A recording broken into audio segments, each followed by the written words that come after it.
тоже посмотрела третий сезон «Белого лотоса». И если вы в прошлом видео можете посмотреть, как Лена описала трех подруг из третьего сезона через призму психологии, то я на них посмотрела через свою систему описания мира арканы карт Таро. Итак, три подруги приезжают в отель веселиться, гулять, общаться. У них все хорошо. Вот тройка кубков идеально описывает эту ситуацию.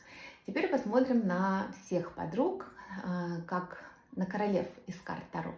Лори точно королева мечей, правдорубка, работа связана с мышлением. Чуть что сразу достает свой меч, чтобы сражаться.